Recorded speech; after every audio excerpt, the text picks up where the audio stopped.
أعوذ بالله من الشيطان الرجيم بسم الله الرحمن الرحيم والصلاة والسلام على سيدنا ونبينا وحبيب قلوبنا أبي القاسم المصطفى محمد وعلى آل بيته الطيبين الطاهرين الحمد لله رب العالمين الحمد لله الذي جعلنا من المتمسكين بولاية سيدي ومولاي علي بن أبي طالب والحمد لله الذي هدانا لهذا وما كنا لنهتدي لولا أن هدانا الله بسم الله الرحمن الرحيم رب اشرح لي صدري ويسر لي أمري واحلل عقدة من لساني يفقه قولي.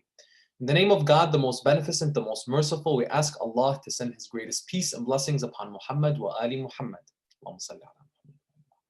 We praise Allah for all the blessings He has given us, and the greatest blessing being that He allowed us to be of the ones who remain steadfast, dedicated, and loyal on the path of our Master after the Prophet, the Commander of the Faithful, the Prince of the Believers, the Protector of the Prophet and his message, Imam Ali ibn Abi Talib alayhi salam. We praise Allah for this blessing and every blessing, for without Allah we would have nothing. Assalamu alaikum, my dear respected brothers and sisters, wa rahmatullahi wa barakatuh. Tonight we continue on the conversation of the vision of a virtuous community. Inshallah, what we're going to be focusing on tonight is continuing from all the past conversations that we've had and focusing a little bit more of how do all of these matters that we've spoken about tie together in the sense of how we look at ourselves as a foundation and how we look at everything else that's around us, especially from a societal perspective. Some of the questions that we're going to be covering tonight are, for one, what is the difference between inherited and choice identity?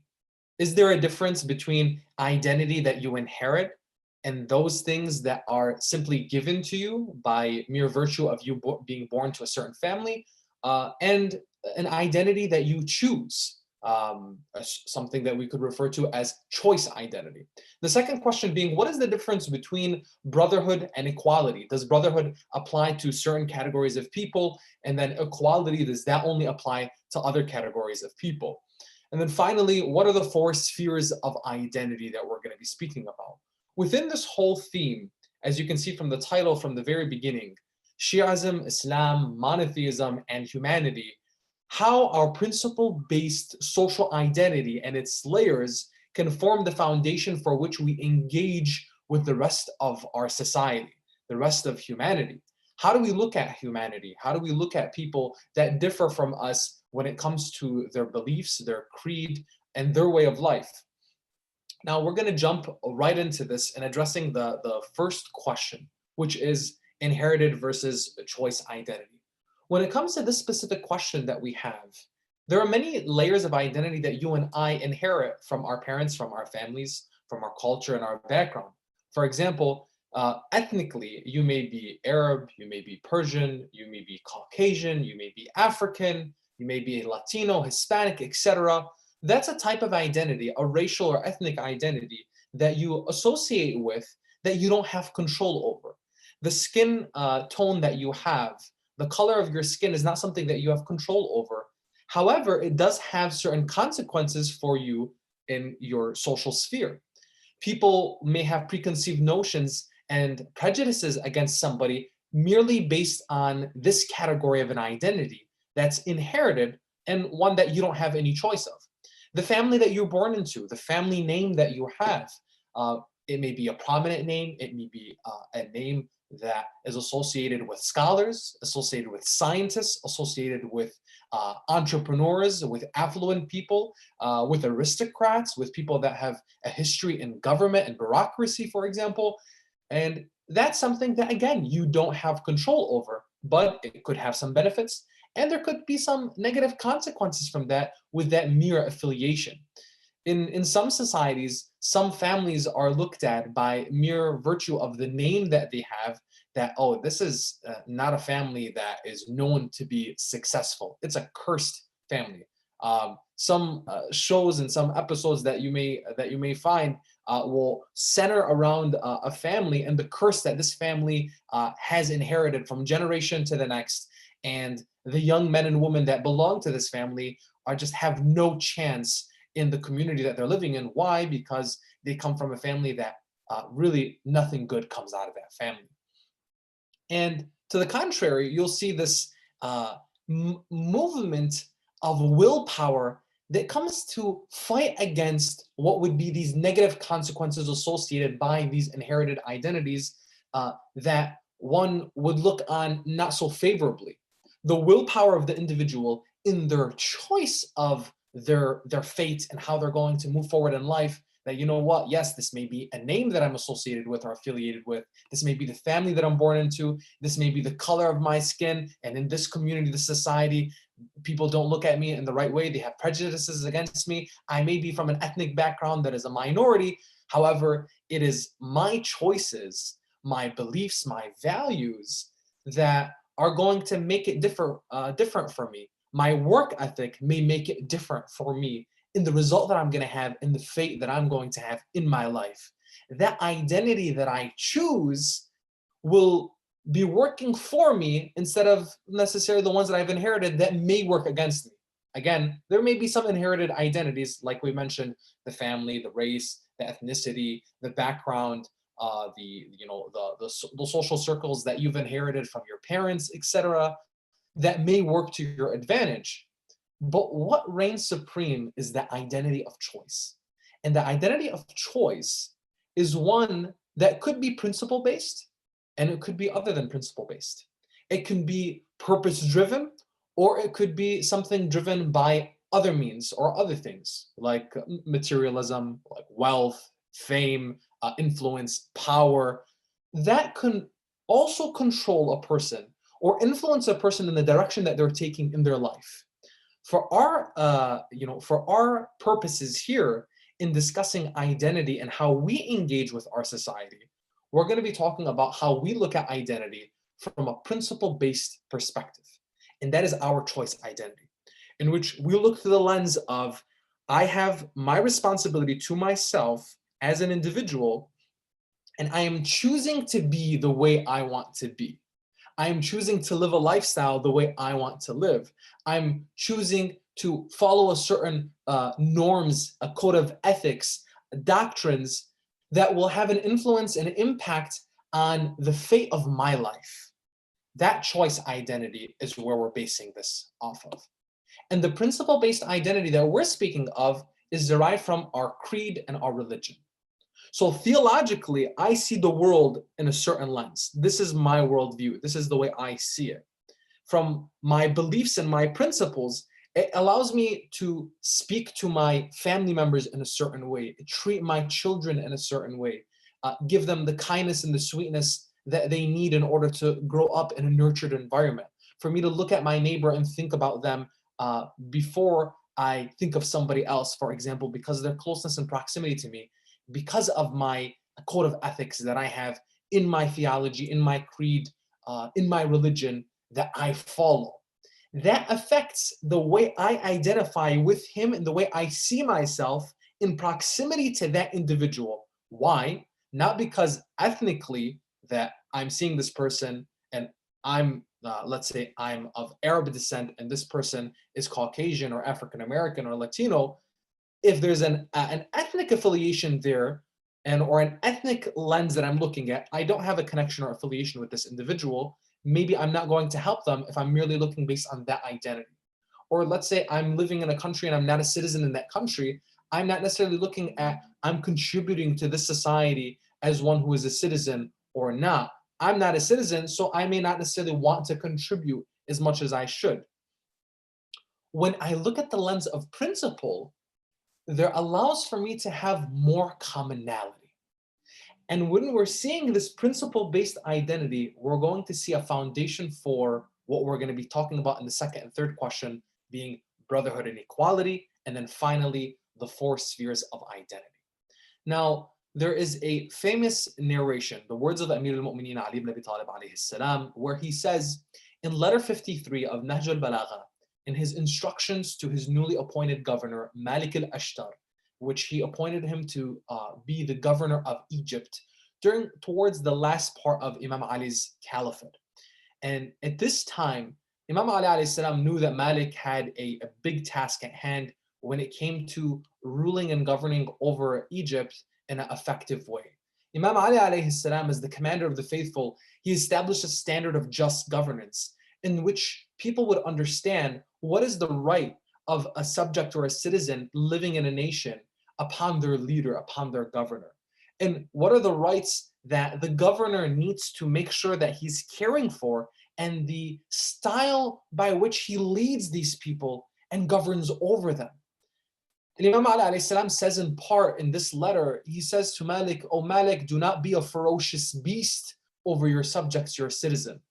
You are to treat people as one of two kinds, either your brother in faith or your equal in humanity." So Imam Ali alayhi salam establishes a foundation for us in the way the governor, the leader, should look at people. It's either a brother in faith or an equal in humanity. That's the lens that he establishes. And by a brother in faith, the word in Arabic is ad-din, so in religion. So this, regardless of school of thought, is applied here, where whether a person belongs to one theological or one jurisprudential school of thought or other, that the commonality in La ilaha illallah Muhammad Rasulullah was the standard by which Amir al-Mu'mineen told his governor, look at people this way, he's your brother, meaning take care of this individual as if he's family. And when we look at family, especially in the holy month of Ramadan, even if we are lacking in our commitments to our family, we realize that we still love them more than anything else. Even when we're falling short in our obligations, that really when push comes to shove, we would sacrifice for them and we would do for them like more than we would do for our own selves. Because your family member, your brother, your mother, your father, your sister, regardless of the fights or the arguments, the disagreements that you've had, the misunderstandings that have taken place over the years, you know at the end of the day that you put your family before yourself. And that's something that Amir al-Mu'mineen alayhi salam, when he's telling us, this is either your brother in faith, where you'll take care of this individual as if you're taking care of yourself or even better, or or if not a brother, then at the very least, they're an equal in humanity. نَظِيرٌ لَكَ فِي الْخَلْقِ. An equal in humanity gives us the basic understanding that you and I, the way we look at ourselves, the way we look at each other is, I'm not better than you, and you're not better than me. Simply put, regardless of who this individual is. Again, look at the inherited identities or even the principle-based identities that we're looking at. You're not better than me, and I'm not better than you. The only difference that comes between individuals when it comes to the judgment of character or level or personality is by Allah subhanahu wa ta'ala, and He is the judge. Of course, we know our obligations. We have to uphold our own obligations before Allah subhanahu wa ta'ala.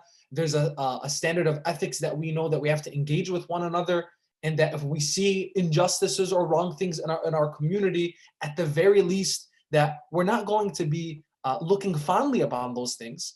If we can make an effective change happen in our community, we definitely have to strive for that.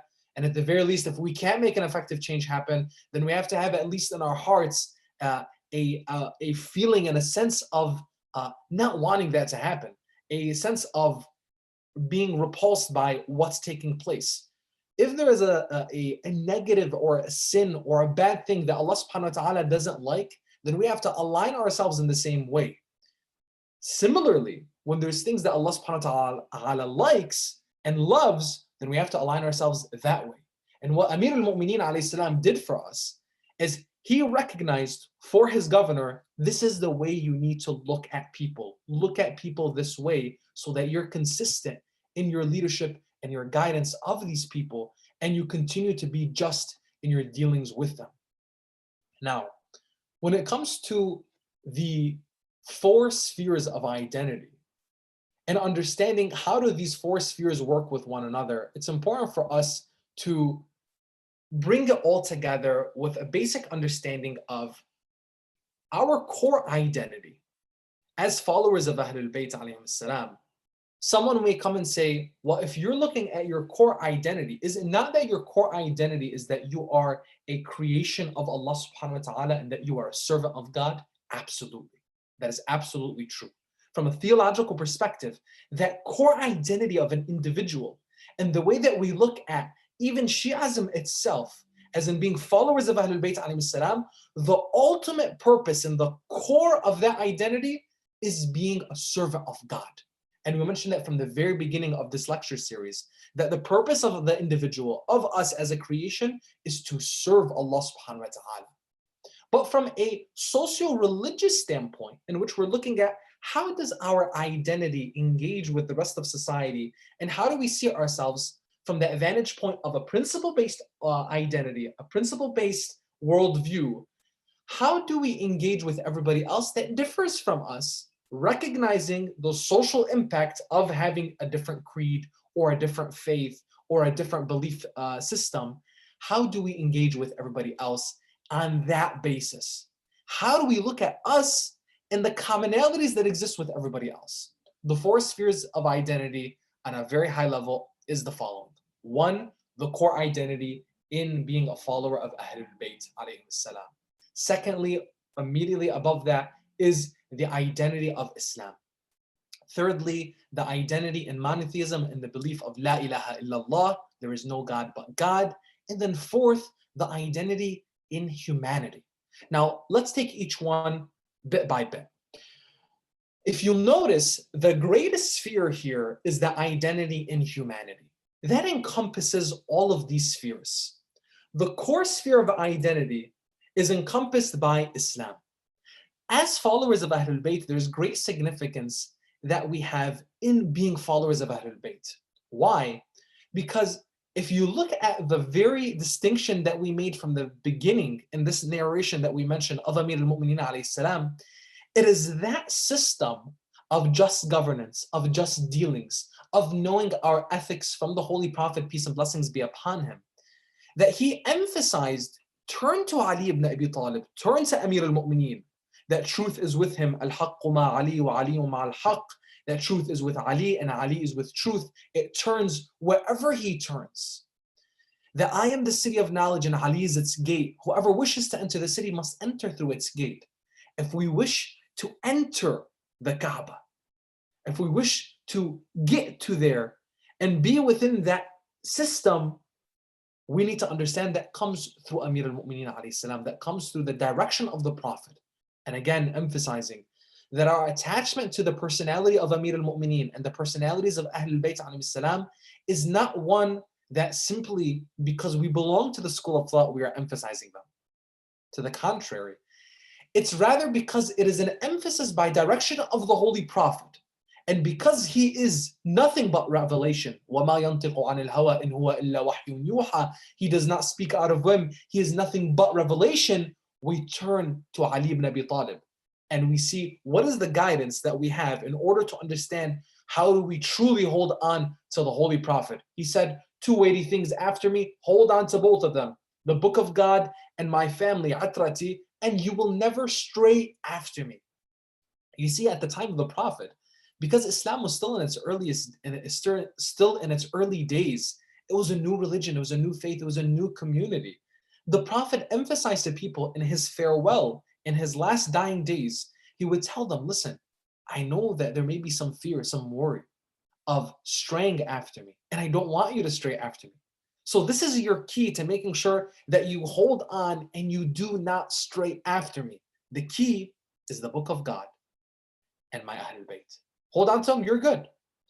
Now, this again goes to our relationship with both of them, emphasizing that the Quran needs to be a part of our life and that Ahlul Bayt alayhim salam need to be part and parcel of our life.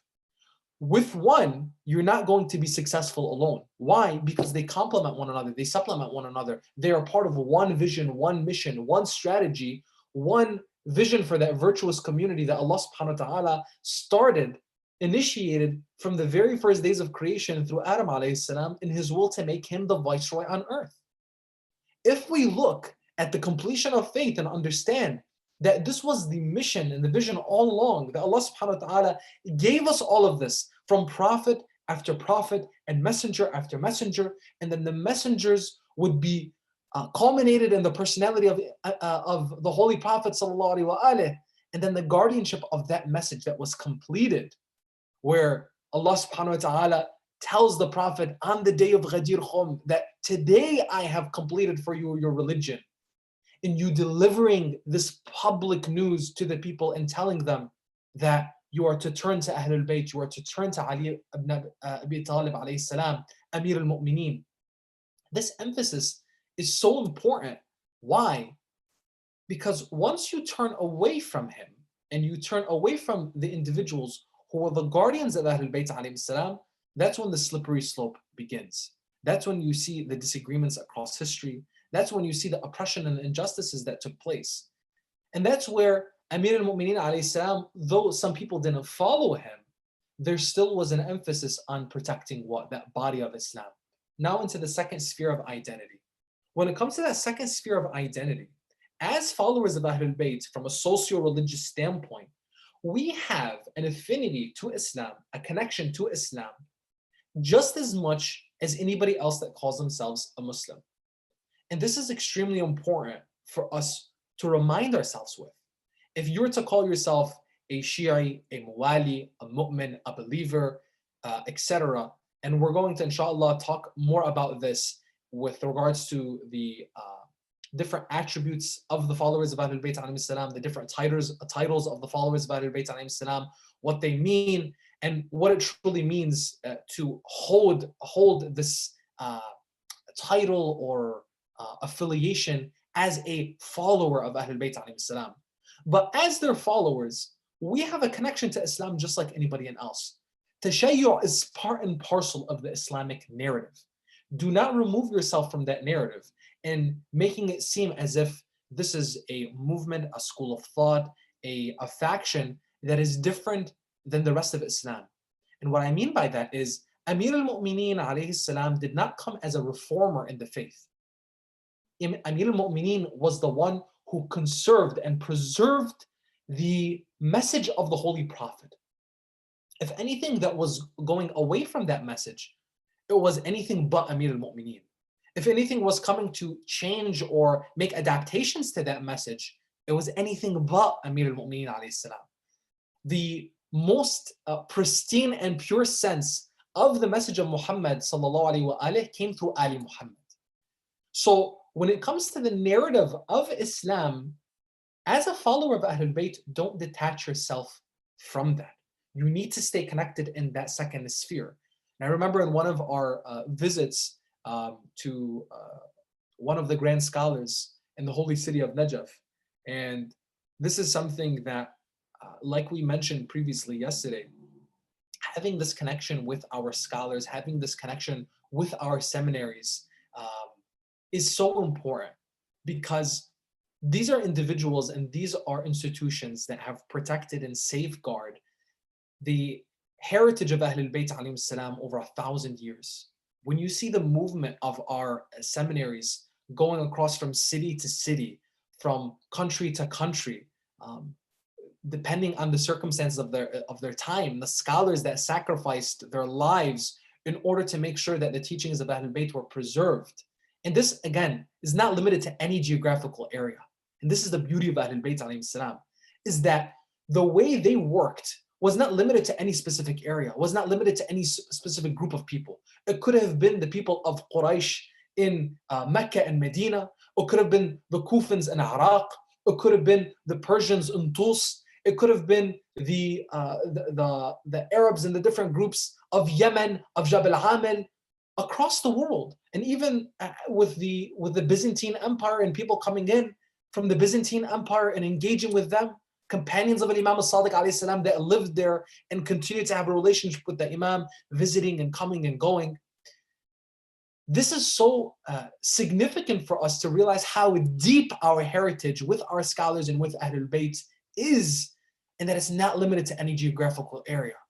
Be it in visiting the shrines in Iraq, in Iran, in Syria, across the Middle East, and having this connection with our scholars and with the seminaries, be it in the holy city of Qom, in the holy city of Najaf. It's so important for us to continue to have this connection with our scholars, with the seminary, to remember how deep our heritage is, and to remember that we belong to something that is greater than any one individual. And we belong to a heritage that is 1,000 years in its richness and its depth.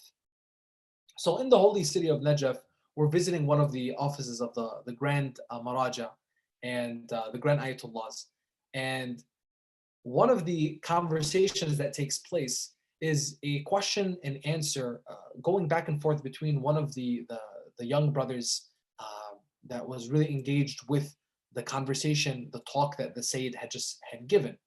And the Marja responds to one of the questions and stops him and he says, make sure that when you're speaking of Amir al-Mu'mineen in the countries that you're going back to, in the West, in the United States, in the UK, in Canada, etc., when you're talking about Tashayyu', when you're talking about Amir al-Mu'mineen, do not make it as it's something that's separate from Islam.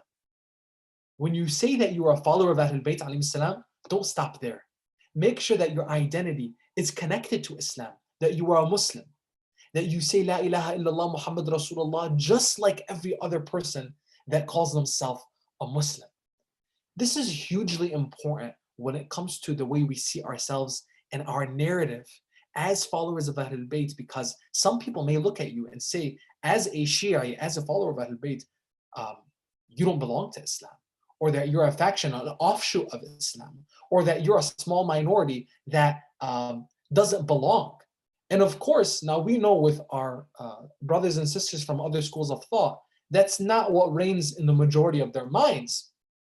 But in these exchanges that we may have or may not have, but need to be aware of, is if somebody is looking at you in this way, how much do you contribute to that view? The way we contribute to that view is the way we hold ourselves. Amir al-Mu'mineen alayhi salam, his heritage through the rest of the Imams, for example, Imam al-Sadiq, peace and blessings be upon him, when he said, كُونُوا دُعَاةً لَنَا بِغَيْرِ أَلْسِنَتِكُمْ, be a call unto us without your tongue. Be you. As a follower of Ahlul Bayt, what does you stand for? What do you make up? Are you in your neighborhood the best neighbor? Are you in your office the best professional, the best colleague? Are you in your family the best member of your family in giving and sacrifice and taking care of others? Who are you? What are you? Why are you? Where did you come from? Where are you? And where are you going? That is a constant reminder that we need to have for ourselves. And going into the four spheres of identity allows us to remain in context for ourselves, especially in our dealings with one another. Because we know that people have rights on us just as much as we have rights on other people.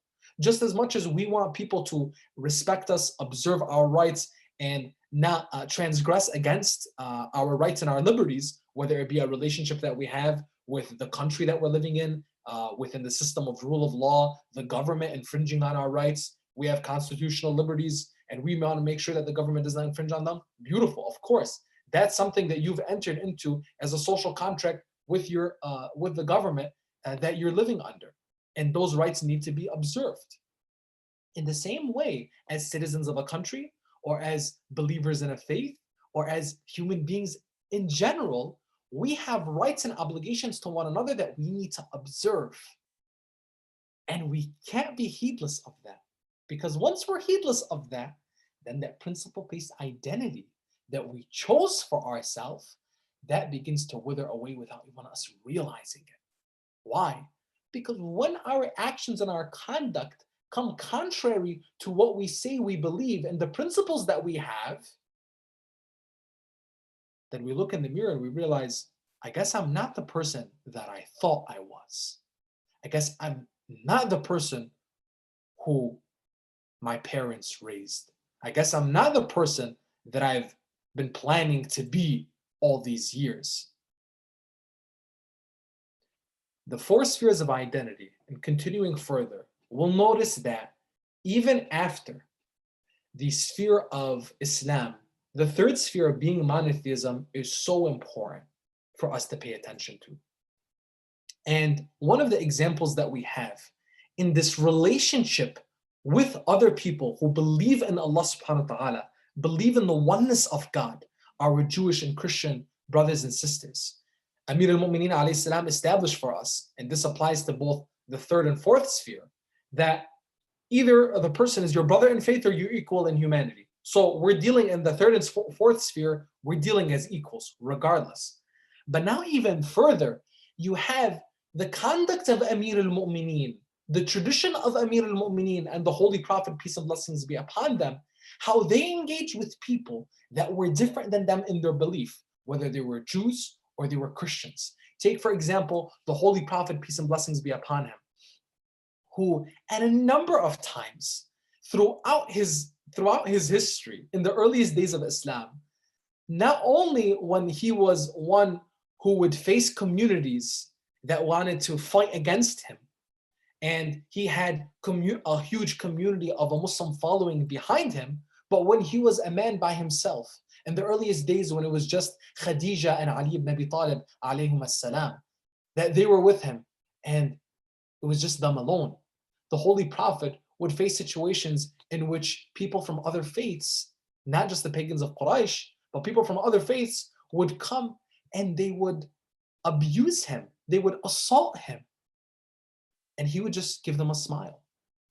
Take this story of an elderly woman that goes into the market, and she's carrying a bunch of groceries, so many different items, she can barely hold them with her two hands. A young man comes up to her and tells her, "My dear lady, can I help you with your things? Can I be of some assistance to you?" She says, "Oh, thank you, young man. You're so kind.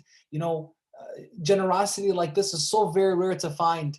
Um, Here, grab this bag and grab this bag." And she's giving them the groceries and the things that she just bought from the market to hold for her. And he walks with her to her home, and the whole time he's smiling. She's going on and on about things that are going on in the community, things that are going on in the state of their society, and she's particularly focusing on the personality of Prophet Muhammad, peace and blessings be upon him. But she's not praising him. She's telling this young man, this Muhammad, he's misled people. He's making people think that no matter if you're black, you're white, you're young, you're old, you're a slave, you're a master, whoever you are, wherever you come from, men, women alike, that you're all free and that you're all equal and you have rights. I mean, this is crazy talk here. I mean, we have levels in our society. We have people that are better than other people. Listen, young man, you've been so nice to me this whole time. I want to make sure that you don't be led astray by this guy, this magician of sorts named Muhammad. Stay away from this guy. If you hear about him, stay away from him. The young man continues to smile. Finally, he gets to her doorstep and she realizes, she says, I've been talking so much about how much I care about you as a young man, and you're so nice, and I want you to make sure you stay away from this Muhammad personality if you ever come across him. I forgot to ask you, and I'm so sorry for being rude. I didn't even get your name. What's your name? And he smiles and he says, Muhammad, sallallahu alaihi wa alihi. That was the Prophet himself during that whole journey in which he was being attacked by a woman, assaulted by a woman through her verbal attacks. And he was just holding her things, holding her weight, and smiling along the way. This would continue again through every member of Ahlul Bayt alayhim salam. An example of Amir al-Mu'mineen during the era of his rulership, in which he was the Khalifa himself, even though it was only about 4.5 years that Amir al-Mu'mineen would rule as the Khalifa, he was monumental in the things that he stood for, monumental in the lessons that we're able to derive from Amir al-Mu'mineen. Now, we mentioned letter 53 from Nahj al-Balagha. Go to Nahj al-Balagha and realize that the majority of the letters, the sayings, and the sermons of Nahj al-Balagha are coming from that short period in his life, during that 4.5-year period. Go and look and see the experiences of the Imam and the way he saw the community, the way he engaged with people, the way he spoke to them. Amir al-Mu'mineen, as the Khalifa, is walking in the market. People are able to detect him, are able to know that it's him. Why? Because Amir al-Mu'mineen always walked humbly amongst people. He didn't have an entourage. He wasn't, glittered up with the fanciest of clothing. He didn't have people that were carrying him on their shoulders. He was walking like anybody else. Common clothes, common man. Walking in the market. Amir al-Mu'mineen alayhi salam sees an elderly man begging. The elderly man is going from one person to the next, saying, please help me. I don't have any money. Do you have some spare change? I need to buy some food. I haven't eaten in days. I barely have clothes on my back. I have no place to sleep. I have no family. I have no one to support me. The man is going from person to person begging, and everyone is ignoring him. Everyone is not even giving him the time of day. Amir al-Mu'mineen is off to the side watching all of this happen. And he looks and he says, Ma hada? What is this? Like, what's going on here? So somebody responds and says, oh, he's just a Christian. To that, our narration would say that Amir al-Mu'mineen alayhi salam, the color in his face would change. He would become so angry that he would say, I'm not moving from this place until this man is taken care of. How dare you use him up in his youth and then neglect him in his old age? Go to the treasury and take care of his needs at once. Now people knew this was Amir al-Mu'mineen, this is the commander of the faithful. And he's speaking in this tone and saying, how dare you neglect this man because of his religion, because he believes differently than you believe? How can you use him up and then neglect him in his old age? Amir al-Mu'mineen was angered, so much so, by an individual who didn't even share his faith. There wasn't a litmus test with the imams or with the prophet where, oh, are you a Muslim? Then I'll take care of you. Are you a believer in God? Okay, then I'll take care of you. Are you a follower of ours? Okay, then I'll take care of you. No. Every human being had a sanctity that had to be observed, respected, and honored at all times. If someone was mistreated, it didn't matter what they believed. It didn't matter what faith they belonged to. Ahlul Bayt alayhim salam were there to take care of them. Now again, to the final and fourth sphere of identity, being humanity. That you and I, regardless of our faith, of our creed, when we look at one another, we have an affinity and a connection to each other in our very creation. And this isn't just said in a general sense, but rather as followers of Ahlul Bayt alayhim salam, our mission in life is not only to take care of our own from this socio-religious standpoint in this core identity, but rather it is this core identity that allows us to take care of everybody else. Our mission as followers of Ahlul Bayt alayhim salam is to protect humanity at large. Why? Because every human being has the potential to be a part of the virtuous community. Every human being has the ability to be their best and highest and truest self. Every human being. Allah subhanahu wa ta'ala created every human being fi ahsani taqweem, in the best forms. And then it is our choice whether we want to stay at the best form or relegate ourselves to the lowest of the low. And you and I can help one another on that path to getting towards that virtuous community, to becoming our best and highest self, to realize our responsibilities to one another and take care of each other. As human beings, Amir al-Mu'mineen established this for us. The Holy Prophet established this for us as being that mercy to mankind. Connect all of this together and understand how significant this is, and a formulated thought for us to have this worldview in the way we see ourselves in humanity. That you and I are equal. That you and I have to take care of each other. That you and I have to be there for each other. That you and I, again, regardless of faith, regardless of religion, regardless of creed, need to look at one another as one family of humanity. Now, when you're looking at the spheres, there's commonalities that increase as you go closer and closer and closer to the center. Just like when you belong to a city and a community and a neighborhood and a home, there's going to be commonalities that increase as you go closer and closer and closer. But at the end of the day, I'm going to take care of my neighborhood. I have to take care of my community. I have to take care of my city. And I have to make sure that I'm thinking about the people that are outside my home. But I have to make sure my home is strong to begin with. I have to make sure that my family is taken care of and they understand their obligation as well when it comes to the greater society. and they understand their role and their identity when it comes to everybody that's around them. Let's make sure, as followers of Ahlul Bayt alayhim salam, we continue in this commitment, not only to the rest of the followers of Ahlul Bayt, the rest of the Muslims, the rest of the believers in Allah subhanahu wa ta'ala, but to humanity at large. It is this core identity that we have as followers of Ahlul Bayt that allows us to understand the world in this view. And truly, in all genuineness and sincerity, this is the way we see the world.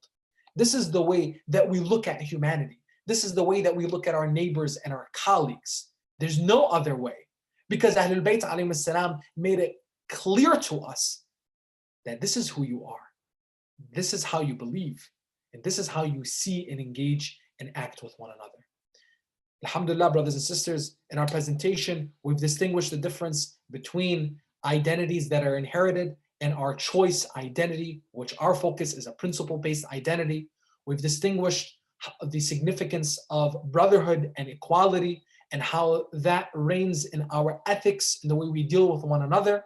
And then finally, the layers to our identity and the multiple spheres that we belong to and the connectivity that we have as human beings. From Shi'ism to Islam, monotheism to humanity, we understand how all of this connects with one another. هذا والحمد لله رب العالمين وأفضل الصلاة والتسليم على نبينا محمد وعلى آل بيته الطيبين الطاهرين. اللهم صل على محمد وعلى آل محمد.